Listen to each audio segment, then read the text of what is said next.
मेरा जन्म गांव के खलिहान में धान कोदों की फसल के पुआल में हुआ। जब मैं नवजात था तब मनुष्यों के नन्हे मुन्ने बच्चे समीप आकर कौतूहल से मुझे देखा करते। मैं अपने भाई बहनों के साथ माँ के स्तनों से लिपटा रहता। मेरी माँ गुर्राती, उन्हें भय दिखाती। पैदा होने के कुछ दिनों तक मेरी आंखें बंद थीं। कुछ दिनों बाद मेरी आंखें खुलीं। हमें दूध पिलाकर माँ भोजन की तलाश में बाहर चली जाती।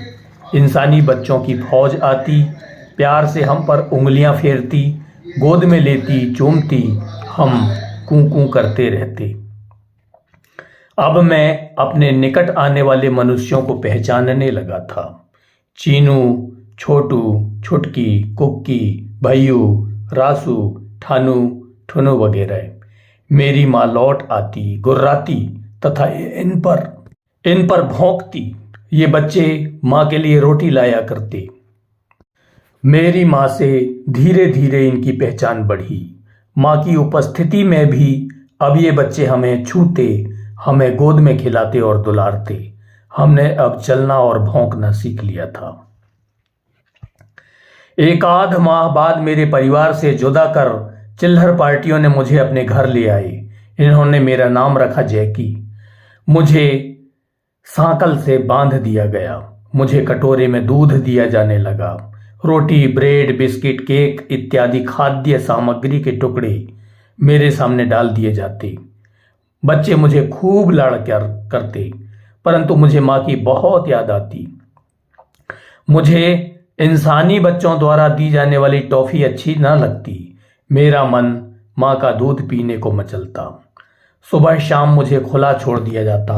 मैं अब तेज दौड़ने लगा था। बच्चे मुझे अपने बड़े पापा के घर लेकर जाया करते। अब छोटू, कुक्की, लाड़ू, बेटू, चिंटू, अनु, निधि सब मेरे दोस्त बन गए थे।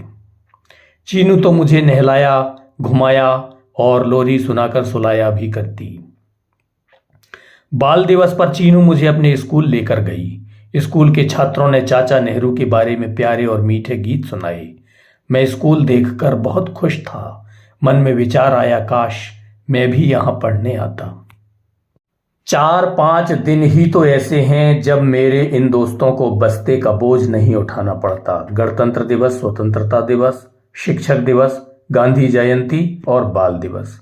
तभी तो मेरे इन दोस्तों को छुट्टी के दिन का, यानी संडे का, रविवार का बेसब्री से इंतजार रहता है। पहली नजर में सारा संसार ढूंढते हैं हम, जागते ही सुबह अखबार ढूंढते हैं। सब जागते ही सुबह अखबार ढूंढते हैं। बस्ते का बोझ सारी सेहत को खा रहा है। विद्यार्थी कैलेंडरों में इतवार ढूंढते हैं। एक बार घर के लोग रिश्तेदार के यहाँ गए तो मुझे अपने पड़ोसी के यहाँ दे गए। पड़ोसी ने एक तोता पाल रखा था। मुझे मिट्ठू के कैदी जीवन पर दया आई।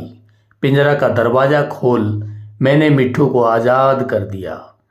मुझे धन्यवाद देकर मिट्ठू दूर कहीं उड़ गया। पड़ोसी द्वारा मेरी खूब पिटाई हुई। मुझे भूखा रखा गया।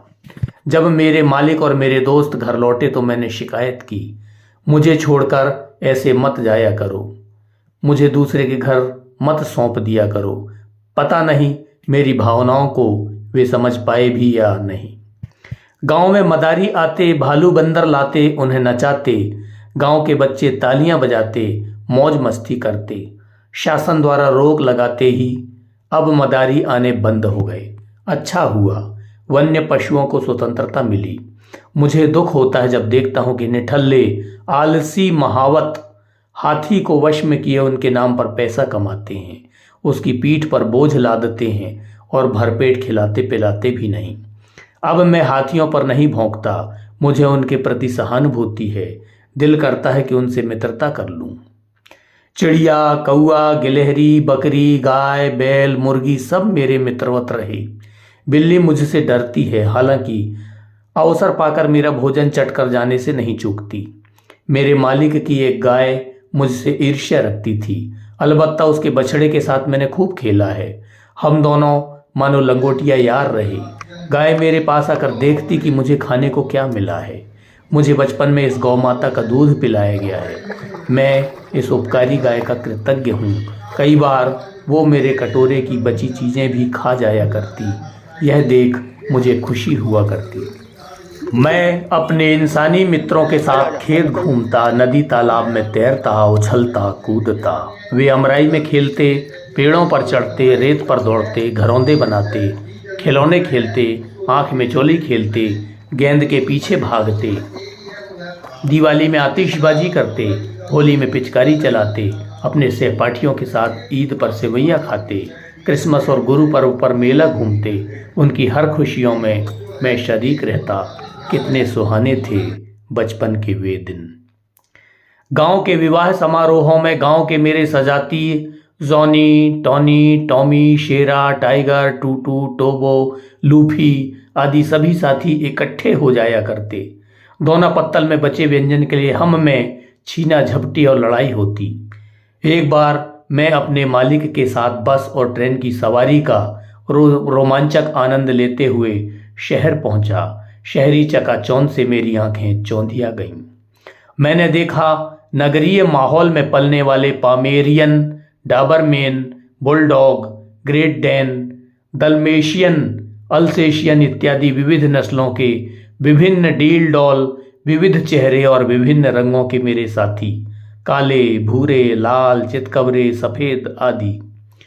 पशु अत्याचार निवारण अधिनियम को धता बताकर बेरहमी से हमारे सजातियों की पूंछ काट देने वाले शहरी मानव की निर्दयता भी मैंने महसूस की। नगर निगम द्वारा हमारी बिरादरी के कुछ साथियों को आवारा श्रेणी का मानकर शूट कर मार दिया जाता है, यह जानकर बेहद अफसोस हुआ। मॉर्निंग वॉक पर अपने मालिकों के साथ चैन से बंधे, गले में पट्टा, लंबी जीभ और खौफनाक दांत दिखाते, दुम हिलाते अपने साथियों की चापलूसी प्रवृत्ति देखकर मुझे अपनी प्रजाति पर रोना आया। बड़े बड़े बंगलों के गेट पर मैंने लिखा देखा, कुत्ते से सावधान। मैंने शहर में कॉम्प्लेक्स, डुप्लेक्स, मॉल, बिग बाजार, वेटरनरी हॉस्पिटल देखे, बड़ी और विशाल इमारतें देखी, पार्क भी देखा, घूमा, फिसल पट्टी में फिसला और झूला भी झूला। अब महानगरों के पार्क में हमें प्रवेश की इजाज़त नहीं है, तभी तो हमारी एक्सरसाइज हेतु ट्रेडमिल मशीन बना ली गई है। सर्कस में अन्य पशुओं के साथ साथ कई नस्लों के डॉगों के करतब भी मैंने देखा। मैंने ड्राइंग रूम में अपनी मालकिन के नज़दीक बैठने वाले महंगी महंगी बिस्किट, ब्रेड, केक का स्वाद लेने और कारों में घूमने वाले अपनी ही बिरादरी के सड़किया साथियों को ईर्ष्या से देखने वाले डॉग भी देखे। डॉग शो भी देखे और डॉग मालिकों के चोचले भी। डॉग शो में कई नस्लों के श्वान पहुंचे जिन्होंने अपने अन्नदाता के साथ करतब भी दिखाए और रैंप पर कैटवॉक कर तालियां भी बटोरी, परंतु इस शो में कहीं भी देशी कुत्ते नजर नहीं आए। प्रतिभाशाली देशी नस्ल के कुत्तों के साथ पक्षपातपूर्ण रवैया अपनाया जाना, सहज सरल स्वभाव के देशी कुत्तों के साथ डॉग शो में भेदभाव एवं परहेज करना, जात पात एवं अस्पृश्यता की भावनाओं को बढ़ावा देना है। यह हमारी अवहेलना है, अवमानना है। वीआईपी लोगों के लिए आयोजित ऐसे शो का क्या औचित्य है।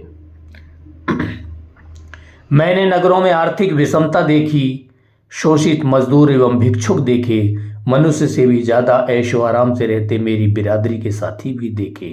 तभी तो दिनकर जी की पंक्तियां कि श्वानों को मिलता दूध वस्त्र, भूखे बालक अकुलाते हैं। प्रसिद्ध कथाकार प्रेमचंद जी ने अपनी कहानी पूस की रात में हल्कू और जबरा के आत्मीय संबंध को बखूबी चित्रित किया है। प्रख्यात व्यंग्यकार परसाई जी का व्यंग्य एक मध्यम वर्गीय कुत्ता बहुत ही रोचक है। आल्ह खंड में जगनिक ने हमारी आयु 12 वर्ष बताया है। 12 बरस लों कुक्कुर जीवे। तुलसीदास से लेकर काका हाथरसी तक कई कवियों ने हमारा उल्लेख किया है। कबीरदास जी कहते हैं, कबीर कुत्ता राम का मोतिया मेरा नाम। निद्रा अवधि में भी चौकन्ना रहने की मेरी विशेषता को विद्यार्थियों के 5 लक्षणों में से एक माना गया है। हमारी इस विशिष्ट प्रवृत्ति की प्रशंसा संस्कृत के एक सुभाषित श्लोक में की गई है। ताक चेष्टो बक ध्यानी श्वान निद्रस तथैव चा अल्पहारी गृह त्यागी विद्यार्थी पंचलक्षण। एक पौराणिक कथा में हमारे पूर्वज द्वारा युधिष्ठिर के साथ स्वर्ग की यात्रा करने का भी वर्णन है। बॉलीवुड और हॉलीवुड में हमारी वफादारी को रेखांकित करती कई फिल्में बनी हैं। तेरी मेहरबानियाँ, मर्द, हम आपके हैं कौन, एंटरटेनमेंट, एयरबड, चेस्टनट इत्यादि। नेशनल जियोग्राफिक एवं डिस्कवरी चैनल मुझे ज्ञानवर्धक लगता है क्योंकि इनमें पशु पक्षियों के बारे में दिखाया जाता है, किंतु मेरे ये इंसानी दोस्त तो कार्टून ज़्यादा देखते हैं। मुझे डिस्कवरी चैनल देखना कम ही नसीब होता है। हमसे संबंधित अनेक कहानियाँ एवं चुटकुले बने हैं, जैसे बिना दांतों वाला कुत्ता काटे तो क्या करने का, यार तब बिना सुई वाला इंजेक्शन लगवाने का। विदेश से एक कुत्ता भारत आया। भारत के कुत्तों ने पूछा कि तुम विदेश छोड़कर क्यों आए, तुम्हें तो वहाँ सारी फैसिलिटीज़ मिलती थी, सुख सुविधाएं मिलती थी। मुझसे पूछा गया यहाँ क्यों आ गए। कुत्ते ने जवाब दिया, भौंकने की जैसी आज़ादी इस देश में है वैसी वहाँ कहाँ। फिल्म शोले का एक संवाद, कुत्ते मैं तेरा खून पी जाऊंगा, बहुत चर्चित रहा। मैं सोचता हूँ कि हमारे नाम पर गालियाँ क्यों दी जाती हैं। मनुष्यों में जो तुच्छ हैं उनकी तुलना हमसे क्यों की जाती है।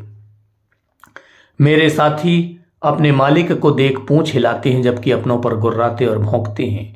तभी तो हमसे संबंधित सैकड़ों कहावतें एवं मुहावरे बने हैं। मसलन कुत्ते की मौत मरना, कुत्ते की नाई दुम हिलाना, कुत्ते की तरह मिमियाना, कुत्ते की पूंछ टेढ़ी की टेढ़ी, धोबी का कुत्ता घर का न घाट का, कुत्ते की मौत आती है तो मस्जिद की तरफ भागता है, कुत्ते को घी नहीं पचता, सराय का कुत्ता हर मुसाफिर का यार इत्यादि। भूकंप तथा प्राकृतिक आपदाओं का पूर्वानुमान लगाने की क्षमता भी हम में होती है। हमारा रोना इसीलिए अपशगुन माना जाता है। वैज्ञानिकों का शोध है कि पालतू पशु पक्षियों के साथ रहने से मनुष्य को तनाव से मुक्ति मिलती है और वह अपेक्षाकृत एक्टिव होता है। हमारे द्वारा काटे जाने पर अब कष्टप्रद 14 इंजेक्शन लगवाने की ज़रूरत नहीं। अब तो मात्र 5 इंजेक्शन से ही काम चल जाता है। एंटी रेबीज वैक्सीन शासन द्वारा निःशुल्क उपलब्ध कराई जाती है। अब मनुष्य को जिम में पसीना बहाने की आवश्यकता नहीं। यदि सुबह वह हमारे साथ कदम ताल करे तो पूरी उम्र में 23,000 मील से ज्यादा का चक्कर लगा सकता है। सूंघने की शक्ति के कारण ही हम अपराधियों को खोज लेते हैं। इसी कारण CID तथा पुलिस विभाग में हमें विशेष महत्व मिला है। हमारे DNA में मानवों की अपेक्षा 2 गुने क्रोमोसोम होने की वजह से हमारे गठन और रूप रंग में अत्यधिक भिन्नता है। हमें पुलिस विभाग में कई पद भी मिले हुए हैं। मेरे साथी रक्षक, शिकारी और चरवाहे की भूमिका निभाते हैं और हिमगाड़ी में भी कार्य करते हैं। हमें अमीर और गरीब दोनों ही शौक से पालते हैं। हम अपने मालिकों को प्रेम, सुरक्षा और अपनापन देते हैं। मनुष्यों में होने वाली एक विशेष प्रकार की खांसी को आयुर्वेदाचार्यों ने कुक्कुर खांसी नाम दिया है। नेपाल में भारत की तरह 5 दिन तक दीपावली मनाई जाती है। नेपाल में यह पर्व तिहार के नाम से मनाया जाता है। इन 5 दिनों के तिहार में दूसरा दिन श्वान दिवस कहा जाता है। श्वानों के माथे पर तिलक लगाकर, उनके गले में माला पहनाकर विधि विधान से उनकी पूजा की जाती है। उन्हें विभिन्न प्रकार के खाद्य पदार्थ देकर जिमाया जाता है। मैंने तो समाचार पत्र में यह भी पढ़ा कि गाजियाबाद उत्तर प्रदेश में अपना कुत्ता खो जाने पर मालिक ने खोजने वाले के लिए 5 लाख रुपए का इनाम रखा। ऑस्ट्रेलिया और भारत में कुछ रईसों ने कुत्तों की महंगी शादी भी रचाई। समाचार पत्रों से यह मालूम हुआ कि सीकर राजस्थान में 9 महीने में कुत्तों ने 900 लोगों को काटा। हमारे कई साथी चप्पल जूते चुराने में भी माहिर होते हैं। महाभारत की कथा में इस बात का जिक्र है कि द्रौपदी ने हमारी कौम को अभिशाप दिया, क्योंकि भीम की चरण पादुका एक कुत्ते ने मुंह में दबाकर ले जा लिया था तथा द्रौपदी की प्राइवेसी में इंटरफेयर किया था। दिवंगत हिंदी फिल्म अभिनेता राज कपूर श्वान प्रेम के लिए मशहूर थे। दिवंगत हिंदी फिल्म अभिनेता राजकुमार श्वान प्रेम के लिए मशहूर थे। वे आने वाले अपने हर मेहमान का स्वागत अपने प्यारे कुत्ते जॉनी के प्रति कुछ डायलॉग मारकर अपने रौबीले अंदाज में किया करते थे। हिंदी फिल्म के एक नायक ने तो अपने प्रतिद्वंदी हीरो को जलील करने के लिए अपने कुत्ते का नाम उक्त हीरो से मिलता जुलता रख डाला। मेरे निर्धन देश भारत में कई ऐसे नौकरशाह भी हैं जिन्होंने अकेले ही दर्जनों कुत्ते पाल रखे हैं। हर एक कुत्ते के लिए उनकी आलीशान कोठी में अलग अलग उनके रहने खाने सोने का स्थान, उनके आकार, उनका स्वभाव, उनके गुणों अवगुणों को देखते हुए बनाया गया है। छोटे व मासूम कुत्ते घर के अंदर दुबके रहते हैं, जबकि खूंखारों को अलग अलग बाहर रखा जाता है। हर सप्ताह उन्हें वेटरनरी डॉक्टर के पास ले जाया जाता है। ऐसी संवेदनशीलता तो ये मनुष्यों के प्रति भी नहीं रखते। विदेशी श्वान पालने वाले लोग जितना अपने माता पिता और बच्चों का ध्यान नहीं रखते, उससे कहीं ज़्यादा वे अपने श्वान का ध्यान रखते हैं। डॉग पर इतना पैसा बहाने वाले पूंजीपतियों धनाढ्यों से यही शिकायत है कि वे जितना लाड़ प्यार अपने इन श्वानों से कर रहे हैं, उतना अपने माता पिता या मजबूर असहाय गरीबों से करें तो पुण्य मिलेगा। IAS और IPS से भरी कॉलोनियों में इन्हीं कुत्तों के कारण उनकी विशिष्ट पहचान है। कुत्ते वाले साहब पूछने पर कोई भी उनके घर का पता बता देगा। पैसा, ताकत और शोहरत वाले लोग अपना रुतबा झाड़ने के लिए मेरे साथियों को पालते हैं। हम वफादारी की मिसाल हैं। आप सुन रहे थे